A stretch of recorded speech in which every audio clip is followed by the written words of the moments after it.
बिस्मिल्लाहिर्रहमानिर्रहीम। अस्सलाम वालेकुम नादरीन, आप यूट्यूब चैनल देख रहे हैं। मैं इमरान खान हूँ। नादरीन, पाकिस्तान के रियासती इदारों के लिए काम करने वाले जो सहाफ़ी हैं, जो लोग हैं, और जो पाकिस्तान के मीडिया के ऊपर जो चीज़ें चल रही हैं, जिस तरीके से पाकिस्तान का मीडिया इसको रिपोर्ट कर रहा है तो बहुत अफसोसनाक। लेकिन कश्मीरियों का जो नया नाम रखा गया है वो है शरपसंद। यानी जहाँ पे भी कश्मीरी कोई एहतजाज करते हैं, अपने हक़ के लिए बाहर निकलते हैं, पुरअमन रह के कोई आवाज़ उठाते हैं, वो कहा जाता है जी शरपसंद है और उन्हें शरपसंद करार दिया जाता है। ये नया नाम कश्मीरियों का रख दिया गया।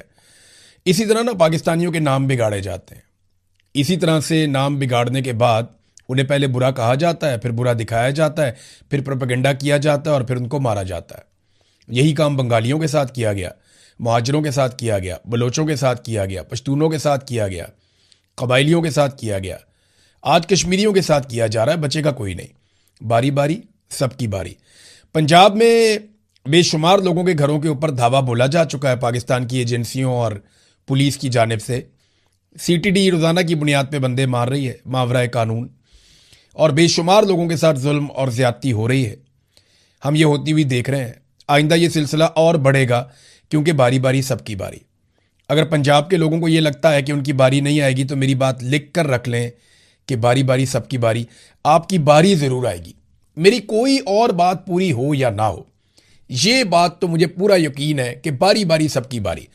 जब तक पाकिस्तान में एस्टेब्लिशमेंट की बारी नहीं ना आएगी, जब तक इनका एहतसाब नहीं होगा और इनको जकड़बंदू नहीं डाला जाएगा, जब तक के जर्नैलों की कब्रों का एहतसाब नहीं होगा, जब तक कि इनको सियासत से उखेड़ के बाहर नहीं फेंका जाएगा, इनके कारोबार बंद नहीं करवाए जाएंगे, याद रखिएगा, तब तक बारी बारी सबकी बारी। जब तक मिलिट्री एस्टेब्लिशमेंट की बारी नहीं आएगी, तब तक बारी बारी सबकी बारी। पुरअमन रहकर कश्मीरी जो जिदोजहद कर रहे हैं, उससे एस्टेब्लिशमेंट को नुकसान हो रहा है। देखिए, रोज़ाना की बुनियाद पे क्रैकडाउन के नाम पर गोलियां बरसाई जा रही हैं। कभी एक आदमी शहीद हो जाता है, कभी दो, कभी तीन, और ये सिलसिला चलता चला जा रहा है। बहुत सारे लोग जो हैं वो बुलेट इंजरीज के साथ अस्पतालों में पड़े हैं। कई लोग जो हैं वो अस्पतालों से डिस्चार्ज हो गए। जख्मियों के ऊपर अस्पतालों में आकर लाठी चार्ज किया गया। ये सारी चीज़ें जब हम देखते हैं ना, जिस तरीके से मार कुटाई हो रही है, जो मनाजिर मैंने देखे हैं, तो इससे एक बात समझ आती है, और वो सादी बात यह है कि उकसाने की कोशिश की जा रही है। कश्मीरी अवाम को गुस्सा दिलाया जा रहा है। कश्मीरी अवाम को इश्तियाल दिलाने की कोशिश की जा रही है कि कुछ भी करके कश्मीरी अवाम कुछ ऐसा कर दें, कुछ ऐसा बड़ा कर दें, जिसके नतीजे में, या कोई फॉल्स फ्लैग ऑपरेशन का जवाब पैदा हो जाए, जिसके नतीजे में पूरे कश्मीर के अंदर फिर मनचाही कार्रवाइयां की जाएं। लेकिन कश्मीरी पुरअमन रहकर अभी तक ऐसा कोई मौका नहीं दे रहे।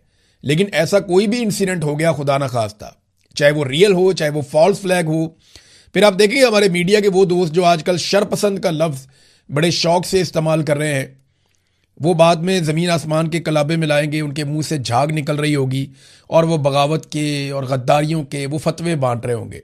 एक कश्मीरी मुहिब्बे वतन लोग हैं, पाकिस्तान से प्यार करने वाले लोग हैं, अपनी सरजमीन से प्यार करने वाले लोग हैं। उनके तमाम मुतालबात ही जायज़ हैं। फजलुर रहमान जैसे आदमी ने कहा असेंबली में खड़े होकर कि बताएं उनका कौन सा ऐसा मुतालबा है जो जायज़ नहीं है। मुतालबात तो उनके सारे जायज़ हैं, तो उनके मुतालबात मानने की बजाय उनको मार रहे हैं। और चंद तनख्वाहदार मुलाजमीन है जो अपनी ज़िद और हटदर्मी की वजह से या उसके चक्कर में पाकिस्तानियों और कश्मीरियों की कई दहाइयों की जो मेहनत है वो उस पर पानी फेर रहे हैं। कई दहाइयों तक हमने सब्र किया, तहम्मुल किया, मिलकर रहे, प्यार बांटा, मोहब्बत बांटी, एक तरह से हम सारे पल कर बड़े हुए, हमें फ़र्क ही नहीं था एक दूसरे से, लेकिन वो सारी मोहब्बत जो है ना वो मट्टी में मिला दी। चंद तनख्वाहदार लोग हैं, वो बंद कमरे में बैठ के फैसला करते हैं। उनकी ज़िद है, उनकी हटदर्मी है कि वो चीज़ें अपनी मर्ज़ी से करेंगे, और उनकी उस हटदर्मी ने हमारी कई दहाइयों की पाकिस्तानियों की मेहनत को ज़ाया किया है, और लगातार यही करते चले जा रहे हैं। मैं कश्मीर से आपको बहुत इंपॉर्टेंट चीज़ें रिपोर्ट करूँगा।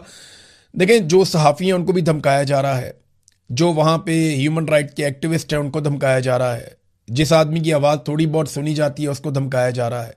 हर किसी के ऊपर गद्दारी का लेबल लगाया जा रहा है। आप ये करते करते पूरी कौम को ही गद्दार बना देंगे, जैसे आपने बलोचों को बना दिया गद्दार। आज सारे बलोच वो गद्दार समझे जाते हैं आप लोगों की नज़र में। इसी तरह बंगालियों को भी आपने सबको गद्दार बना दिया था, फिर जाके वहाँ माफ़िया मांगनी पड़ी। तो नाज़रीन, खैबर पख्तूनख्वा की सूरत हाल पर अब आ जाते हैं। खैबर पख्तूनख्वा की हुकूमत अदालत में गई है कि हमने बजट पेश करना है, तो हमारी काबीना ने भी ये फैसला किया है कि इमरान खान साहब से मुशावरत हमारी करवाई जाए। अब इस पे जो है वो अदालत ने कुछ एतराज़ात लगा दिए। अब एतराज़ात 3 दूर हो गए हैं, एक आधा एतराज़ रह गया है। 18 तारीख को दोबारा समाअत होगी, तो क्या ये बजट ऐसे ही लटकता जाएगा? मुजम्मल असलम ये कह रहे हैं कि तरक्याती बजट के हवाले से फैसला तब तक नहीं होगा जब तक कि इमरान खान साहब से मुलाकात नहीं होगी। देखिए, खैबर पख्तूनख्वा का जो तरक्याती बजट है ना, इसमें कटौती आज नहीं हो रही। 2024 में जब ये हुकूमत बनी, देखें 2022 में ये लोग आए थे, 2023 में इन्होंने पाकिस्तान की मईशत का जनाजा निकाल दिया था। 2024 में इमरान खान साहब को जेल में 2023 के एंड में डालने के बाद अगस्त में इन्होंने जेल में डाल दिया था, और 2024 में इन्होंने हुकूमत बना ली अपनी जाली। उस वक़्त से लेकर अब तक ये लगातार तरक्याती मनसूबे बंद करवाते आए। सबसे ज़्यादा मनसूबे मैंने आपको बताया था उस दौर में, एक वीलॉग करके 2024 में हुकूमत बनने के बाद जब पहला बजट आया था, कि खैबर पख्तूनख्वा के सबसे ज़्यादा तरक्याती मनसूबे बंद कर दिए गए। बहुत सारे डैम्स, बहुत सारी सड़कें, बहुत सारी यूनिवर्सिटीज़, बहुत सारे अस्पताल, सेहत के मनसूबे, तालीम के मनसूबे, इंफ्रास्ट्रक्चर के मनसूबे, मवासलात के मनसूबे और बेशुमार ऐसे मनसूबे जो खैबर पख्तूनख्वा को बहुत आगे ले जा सकते थे, वो मनसूबे बंद कर दिए गए। ये 2024 में हुआ। फिर 2025 में बाकी मनसूबे बंद कर दिए गए, और अब 2026 के बजट में जो तरक्याती मनसूबे इक्का दुक्का बचे थे, वो सारे ना सिर्फ बंद किए जा रहे हैं, बल्कि पाबंद किया जा रहा है कि आइंदा कोई तरक्याती मनसूबे ना बने। यानी है ना अजीबोगरीब बात। दावे करते हैं कि हम तरक्की कर रहे हैं, दावे करते हैं कि हम पाकिस्तान को आगे लेकर जा रहे हैं, लेकिन इनके अपने अदादो शुमार इनके अपने दावों की नफी करते हैं। शहबाज शरीफ की या फील्ड मार्शल आसिम मुनीर की आप तकरीर सुने या उनकी बात सुने तो आपको ऐसा लगेगा जैसे पाकिस्तान बहुत झंडे गाड़ रहा है, बहुत तरक्की कर रहा है और बहुत आगे जा रहा है, जबकि तरक्याती बजट ही खत्म कर दिया गया, तो तरक्की पाकिस्तान कैसे करेगा? हुकूमती अदादो शुमार और हुकूमती दावे जो हैं वो एक दूसरे से मैच नहीं करते। अदादो शुमार ये बताते हैं कि कर्जे हमने तारीखी नौयत के लिए हैं, लेवी हमने तारीखी नौयत की लगा दी है, गुर्बत आज पाकिस्तान में तारीखी नौयत की बढ़ चुकी है, बेरोज़गारी तारीखी नौयत की बढ़ चुकी है, महंगाई में तारीखी इजाफा हुआ है। ये अदादो शुमार सरकारी हैं जो बताते हैं। सरमायाकारी पाकिस्तान की तारीख में कम तरीन सतह के ऊपर जा रही है। तरक्याती बजट में तारीखी कटौती कर दी गई है। तजारती खसारा हमारा तारीखी नौयत का हो रहा है। पाकिस्तान में तारीखी नौयत का ब्रेन ड्रेन हो रहा है। बहुत बड़े पैमाने पर लोग पाकिस्तान को छोड़ छोड़ कर बाहर जा रहे हैं, और मनी लॉन्ड्रिंग भी तारीखी नौयत की हुई है। वज़ीर दाखिला के बकौल $100 अरब अभी हाल ही में पाकिस्तान से निकलकर बाहर चला गया। एक अरब डॉलर के लिए हम तरसते हैं, तड़पते हैं, लोगों से मांगते हैं, भीख मांगते हैं, लेकिन $100 अरब उसी मुल्क में से निकलकर वजीर दाखिला के बकौल पाकिस्तान से बाहर चला गया। फिर उसने कहा था कुछ लोगों को उल्टा लटकाएंगे तो पैसे वापस आ जाएंगे। उसके बाद पीपल्स पार्टी ने कॉपरेशन शुरू कर दी। फिर आपके सामने ये सारा कुछ जो हुआ, उन्हें गिलगित बल्तिस्तान में हुकूमत भी बनाकर दे दी गई है। ये खबरें नाज़रीन मीडिया में चली कि बैरिस्टर गौहर और सुहेल अफरीदी के हवाले से कि उनकी इमरान खान साहब से किसी की मुलाकात हुई, किसकी नहीं हुई। कोई कह रहा है सुहेल अफरीदी की हुई है, कोई कह रहा है बैरिस्टर गौहर की। वो लोग तरदीद कर रहे हैं जी हमारी मुलाकात नहीं हुई। देखिए, मैं आज भी इमरान खान साहब की रिहाई के हवाले से चंद बातों पे कायम हूं। ये मैंने आपको बहुत पहले बताया था और अब यही होगा। जब तक 26वीं आईनी तरमीम नहीं हुई थी, तब तक मैं ये कह रहा था कि इमरान खान साहब के केसेस अदालतों में टिक नहीं सकेंगे, लिहाजा अदालतों के जरिए इमरान खान साहब बाहर आ जाएंगे जैसे ही उनके केसेस लगेंगे। लेकिन 26वीं आईनी तरमीम होने के बाद मैंने आपको यह कह दिया था कि अब इमरान खान अदालत के जरिए कभी बाहर नहीं आएगा, और 27वीं आईनी तरमीम के बाद तो मुकम्मल तौर पे इमरान खान साहब की रिहाई के तमाम रास्ते बंद कर दिए गए। अब रिहाई का जो तरीकाकार है ना, एक तो माशी दबाव इनके ऊपर रहेगा। मईशत की जो तबाही हो चुकी है वो दबाव पाकिस्तान की मिलिट्री एस्टेब्लिशमेंट के ऊपर रहेगा। हुकूमत ने फैसला नहीं करना, मिलिट्री एस्टेब्लिशमेंट ने फैसला करना है इमरान खान के बाहर आने का। तो आसिम मुनीर साहब तो इमरान खान को बाहर आने नहीं देंगे, उनका बस चले तो वो कभी भी बाहर ना आने दें। तो माशी दबाव तो है ही। अब अगर अवामी दबाव बढ़ जाता तो शायद इमरान खान साहब की रिहाई हो जाती। अवामी दबाव बनाने में नाकाम रहे अली अमीन गंडापुर भी और सुहेल अफरीदी भी। ये दोनों सूबाई हुकूमतें हैं। एक्चुअली तो ये काम जुनैद अकबर का भी है, ये काम सलमान अकरम राजा का भी है, ये काम बैरिस्टर गौहर का और बाकी लोगों का भी है। आलिया हमजा साहबा पहले कोशिश करती रही, फिर वो भी गिरफ्तार हो गई। तो ये जब तक अवामी मुजामत नहीं होगी, बड़े पैमाने पर लोग नहीं निकलेंगे और हुकूमत को गले से नहीं पकड़ेंगे या एस्टेब्लिशमेंट को नाकों चने नहीं चबवाएंगे, तब तक तो इमरान खान बाहर आने से रहे। और माशी तबाही जो है वो एक प्रेशर डालने का एक जरिया बनेगी। अच्छा, दूसरा जो इसमें रास्ता है वो ये है कि बैरूनी दबाव बढ़ जाए और एस्टेब्लिशमेंट के साथ कोई डील हो जाए। तो इमरान खान साहब बाहर आ सकते हैं। अब ये डील में ना देखना ये होगा कि कितनी मुज़ाहमत करती है पाकिस्तान तहरीक इंसाफ। अगर तहरीक इंसाफ ने ज़्यादा मुज़ाहमत की तो एस्टेब्लिशमेंट के साथ डील में वो पाकिस्तान के लिए या अपने लिए कुछ ज़्यादा हासिल कर लेंगे। लेकिन अगर पाकिस्तान तहरीक इंसाफ मुज़ाहमत ना कर पाई तो वो अपने लिए और पाकिस्तान के लिए एस्टेब्लिशमेंट से कुछ ज़्यादा हासिल नहीं कर पाएंगे। सिर्फ इमरान खान साहब की रिहाई वो भी एस्टेब्लिशमेंट की शराइत के ऊपर होगी, इन केस के पाकिस्तान तहरीक इंसाफ मुज़ाहमत नहीं कर पाती। और बज़ाहिर अभी जो दिखाई दे रहा है मुज़ाहमत पाकिस्तान तहरीक इंसाफ की पॉलिसी में शायद नहीं है। देखें ना, बहुत सारे उसूली मौक़िफ़ थे इमरान खान साहब के, वो कहाँ गए कि सिविलियंस के ऊपर कोई अटैक नहीं होंगे, मिलिट्री ऑपरेशन नहीं होगा। कुरम के अंदर जो है वो एक मरतबा फिर ड्रोन हमला हुआ मुबैना तौर पे, उसमें 4 लोग जाँ बहक हो गए, माँ बेटा 2 बच्चियाँ, लेकिन कोई मुकदमा दर्ज नहीं हुआ, कोई रोला नहीं पड़ा। बाद में पता चला कि जनाब ये कोई गोला आकर गिरा है, तो वो खबर जो है वो ड्रोन को बाद में गोले से कन्वर्ट कर दिया जाता है। पहले रिपोर्टर्स और मकामी लोग बताते हैं कि ड्रोन आया था, ये ड्रोन हमला था, लेकिन बाद में फिर ये दावा किया जाता नहीं ड्रोन नहीं था, ये कोई गोला आकर गिरा है। लेकिन जो भी आकर गिरा है, पाकिस्तान की सिक्योरिटी फोर्सेज इसके लिए रिस्पॉन्सिबल है। बहुत सारे लोग पाकिस्तान में खैबर पख्तूनख्वा में ख़ास तौर पे बेघर हुए हैं, और इन लोगों का कौन है पुरसाने हाल, कौन इनका ख्याल रखेगा? तो खैबर पख्तूनख्वा की हुकूमत के ऊपर एक दबाव तो ये है कि वो जो पॉलिसीज़ थी उनके ऊपर बिल्कुल भी वो काम नहीं कर रहे जो इमरान खान साहब ने कही हुई थी।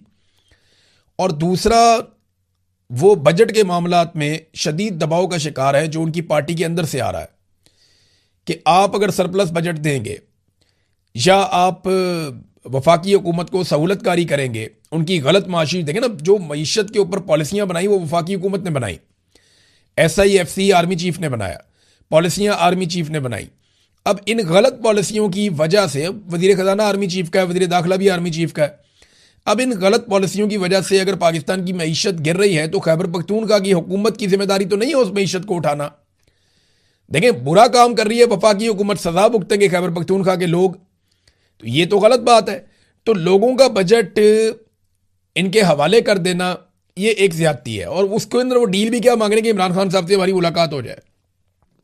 यानी मामला यहां तक पहुंच गया कि जिस इमरान खान को ये आज़ाद करवाना चाहते थे, अब ये चाहते हैं कि इमरान खान से सिर्फ हमारी मुलाकात हो जाए। और वो तरलो मिनटों वाला मामला ही चल रहा है, कहते हैं जी हमारे साथ धोखा हो गया, कभी कहते हैं जी हमारे साथ ये हो गया। तो कश्मीर के मामले में नाज़रीन एक बात मैं आपको और बताना चाहता हूं कि अभी कुछ अर्सा पहले, 1 साल पहले, जब इंडिया पाकिस्तान की झड़पें हुई थी तो उसमें मई 2025 में, तो तब मुझे अच्छी तरह याद है कि जो जॉइंट अवामी एक्शन कमेटी के लोग थे ये सारे के सारे पाकिस्तानी फोर्सेस के साथ खड़े हुए थे इंडियन फोर्सेस के मुकाबले में। आज इन लोगों पे इल्ज़ाम लगाया जा रहा है कि ये इंडियन फोर्सेस के बंदे हैं, ये रॉ के एजेंट हैं और ये पाकिस्तान के गद्दार हैं और ये शरपसंद हैं, आज इन्हें ये कहा जा रहा है। लेकिन कल यही सारे लोग बॉर्डरों पे गए थे और जाकर पाकिस्तानी फ़ौज की हौसला अफजाई की थी। तब शहबाज शरीफ बॉर्डर पे नहीं गया था, फैसल राठौर बॉर्डर पे नहीं गया था, बिलावल बॉर्डर पे नहीं गया था, बाकी लोग बॉर्डर पे नहीं गए थे, लेकिन जॉइंट अवामी एक्शन कमेटी के लोग बॉर्डर पे गए थे। सरहदों पे जाकर लाइन ऑफ कंट्रोल पे इन्होंने फौजियों की हौसला अफजाई की थी। तो ये लोग तो पाकिस्तानी फौज का साथ दे रहे थे जब इंडियन फौज के साथ लड़ाई हुई, और उस वक्त कोई और सियासतदान आपको बॉर्डर पे नजर नहीं आ रहा था। तो आज ये कहा जा रहा है कि जनाब ये सारे गद्दार हो गए, शरपसंद हो गए। तो अफसोस होता है, बेचारे मुझे रब्ता करते हैं इनके लोग, वो कहते हैं जी हमें सबसे बड़ा दुख इस बात का है कि हम कश्मीरियों ने सारी जिंदगी वफादारी दिखाई, लेकिन हमें शरपसंद का खिताब मिला है और हमें इस बात का हमेशा दुख रहेगा। नाजरीन, जस्टिस डोगर ने एक और रिकॉर्ड कायम कर दिया है। जस्टिस डोगर के बेटे की शादी हुई तो जजेस का कोड ऑफ कंडक्ट भी होता है ना एक, और एक सुप्रीम जुडिशल काउंसिल का ज़ाब्ता इखलाक भी है। और ये ज़ाब्ता इखलाक कहता है कि जो जजेस हैं वो ज़्यादा सियासतदानों के साथ मेल जोल नहीं बढ़ाएंगे। लेकिन उनके बेटे की शादी में जो है वो सियासतदानों को दावत दी गई, हत्ता कि पाकिस्तान तहरीक इंसाफ के सियासतदान भी पहुंचे हुए थे। ज़ाती ताल्लुकात भी हो सकते हैं लतीफ़ खोसा और आमिर डोगर साहब के, डोगर बरादरी भी है ना, तो सरफराज डोगर, आमिर डोगर। लेकिन अगर ज़ाती ताल्लुकात हैं तो वो इमरान खान साहब को कम से कम इंसाफ ही ले दें। फेवर तो कोई नहीं मांग रहे, इमरान खान साहब तो सिर्फ इंसाफ मांग रहे हैं, मेरा केस ही लगा दो। 1.5 साल से केस नहीं लग रहा, 1.5 साल हो गया केस नहीं लग रहा। उनके बेटे के वलीमे में, शादी में शिरकत के लिए ये लोग गए थे। तो ये भी एक कोड ऑफ कंडक्ट की खिलाफ वर्जी है। जो कोर्ट रिपोर्टर्स हैं वो इसके ऊपर बेचारे आवाज़ उठा रहे हैं। कोर्ट रिपोर्टर्स को उठा के बाहर निकाल दिया। सुप्रीम कोर्ट ऑफ पाकिस्तान से भी आहिस्ता आहिस्ता हर जगह से बाहर निकलेंगे। और ये वो कोर्ट रिपोर्टर्स हैं जो माजी में यानी वो ये दावे करते रहे हैं और बड़ा जजेस के बारे में बड़ी आवाज़ उठाते रहे हैं, बड़ी कोशिश करते रहे हैं। अब मुझे ना ये मैंने एक बात बहुत पहले कही थी कि बारी बारी सबकी बारी, मैंने अभी इस वीलॉग में भी कही है। तो ये जितने हमारे जर्नलिस्ट हैं ना, जिन्हें लगता है कि इनकी बारी कभी नहीं आएगी, तो याद रखिएगा इन सब की बारी आएगी। काशिफ अब्बासी साहब मुझे एक दौर में कहा करते थे कि यार ज़रा हाथ थौला रख, और ख़ुद उनका प्रोग्राम बंद पड़ा हुआ है पिछले कई महीनों से। तो बारी बारी सबकी बारी, हाथ थौला रखें या हाथ तगड़ा रखें, कुछ भी करें, जब तक आप बादशाह सलामत की दिन रात चापलूसी नहीं करेंगे तब तक आपकी नौकरी को खतरा रहेगा, और बारी बारी सबकी बारी आएगी। सीटीडी नाजरीन कत्लेआम करने वाली एक मशीन बनी हुई है उनके अफसरान को सॉफ्ट इमेज दिखाने के लिए, क्योंकि हार्ड स्टेट तो पाकिस्तान बन गया है, बंदे मारना तो पाकिस्तान में मसला ही कोई नहीं है। सॉफ्ट इमेज दिखाने के लिए उनके अफसरान को कोट पैंट टाई पहना के जो है वो बिठा दिया गया, क्योंकि ऑस्ट्रेलिया के वज़ीर आज़म ने भी मुतालबा किया कि जनाब हमारे शहरी वहाँ पे आए हुए थे, वहाँ गोलियाँ मार के सड़क पे कत्ल कर दिया, ये तो बड़ा नामुनासिब है। 2 बंदों को गोलियाँ लगी हुई हैं, एक 9 साल की बच्ची शहीद हो गई है। अब ये ऑस्ट्रेलियन ना होते तो सोचें क्या होता। ऑस्ट्रेलियन ना होते ना तो जो मकतूलीन है ना, उनके ख़ानदान वाले कह रहे होते कि अच्छी खासी पुलिस की गोली जा रही थी, मकतूल भाग के गोली के आगे आ गया, मकतूल का कसूर है। या उनसे प्रेस कॉन्फ्रेंस करवा दी जाती कि मकतूल जराइम पेशा था और शुरू से यही चीज़ें करता था। यानी यहाँ पे इस लेवल पे दबाव डाला जाता है, इंसाफ नाम की तो चीज़ ही कोई नहीं है। तो सीसीडी जो है, देखिए ना, ये चट्टा साहब को सोचना चाहिए, जिन्हें हेड बनाया गया सीसीडी का, उन्होंने ये सारा डिज़ाइन किया हुआ मामला कत्लेआम का। मैंने आपको बताया ना कि एक रात को अदालत लगती है 12 बजे, वहाँ बैठा हुआ एक आदमी ये फैसला करता है कि कौन जिंदा रहेगा और कौन नहीं रहेगा, और उस आदमी का अपना बैकग्राउंड करप्ट है, उसके ऊपर करप्शन के सीरियस एलिगेशंस हैं। और वो जो आदमी जो रात को बैठ के ये फैसला करता है 12 बजे कि किसको कत्ल करना है और किसको जिंदा रखना है, उसका कोई जुडिशरी का बैकग्राउंड नहीं है। उसे नहीं पता कि कानून और इंसाफ और जजेस कैसे काम करते हैं, जुडिशरी कैसे काम करती है। जैसे मिलिट्री कोर्ट गलत है, वैसे ये वाली जो अदालत लगाई जाती है, मैं आपको बार बार कह रहा हूं कि एक अदालत लगती है जहां पे ये फैसला करते हैं कि इसको मार दो और इसको छोड़ दो। तो आज नहीं तो कल ये कत्ल तो गले पड़ेंगे, और जवाब तो चट्टा साहब आपको देना पड़ेगा, और आपसे जवाब इस जहान में भी आपको देना पड़ेगा, अगले जहान में भी कितने ही लोग आपका गिरेबान पकड़ेंगे, क्योंकि बेशुमार तो फिर इसके अंदर बेगुनाह भी मारे जाएंगे। तो फिर आप एक एक कत्ल का आपको जवाब देना पड़ेगा, लग पता जाएगा आपको, बल्कि हर जालिम को लग पता जाएगा जिसने जुल्म किया होगा। नादरीन, अब जरा इंटरनेशनल खबरों की तरफ चले जाते हैं। अमेरिका की जानिब से डोनाल्ड ट्रंप ने और जेडी वेंस जो उनके वाइस प्रेसिडेंट हैं, उन्होंने दस्तखत किए मुआहदे के ऊपर जो MOU साइन हुआ ईरान के साथ, जबकि ईरान की जानिब से उनके स्पीकर ने बाकर कालीबाफ ने MOU के ऊपर दस्तखत किए हैं। हालिया तारीख में अमेरिका की सबसे बड़ी वाज़ेह शिकस्त है ये, और इसकी सियासी कीमत डोनाल्ड ट्रंप को ज़रूर चुकानी पड़ेगी, जो मर्जी कर ले वो। आबने हुर्मुज़ को खुलवाना ये क्या कामयाबी है, जंग से पहले भी खुली थी। ईरान एटमी तजर्बा ना करे, वो तो आयतुल्लाह अली खामनाई ने फतवा दिया हुआ था, उन्होंने तो करना ही नहीं था। अगर इन 2 शराइत पे अमेरिका अपनी बहुत बड़ी कामयाबी समझ रहा है, तो ये कामयाबी तो बगैर जंग के भी अमेरिका के पास थी कि आबने हुर्मुज़ भी खुली हुई थी, ईरान एटमी धमाका भी नहीं कर रहा था। ये 2 कामयाबियां इस जंग से पहले, यानी 28 फरवरी को अमेरिका ने अटैक किया ईरान के ऊपर, उससे पहले आबने हुर्मुज़ खुली हुई थी, और ईरानी सुप्रीम लीडर का फतवा मौजूद था कि हम कभी भी एटमी धमाका नहीं करेंगे। तो ये दोनों चीज़ें तो पहले भी अमेरिका के पास थी। तो अब उन्होंने क्या हासिल किया, यानी इसे कामयाबी समझना अमेरिकन नहीं समझेंगे, अमेरिकन बेवकूफ़ नहीं है, अमेरिकन इसकी मुखालफत करेंगे।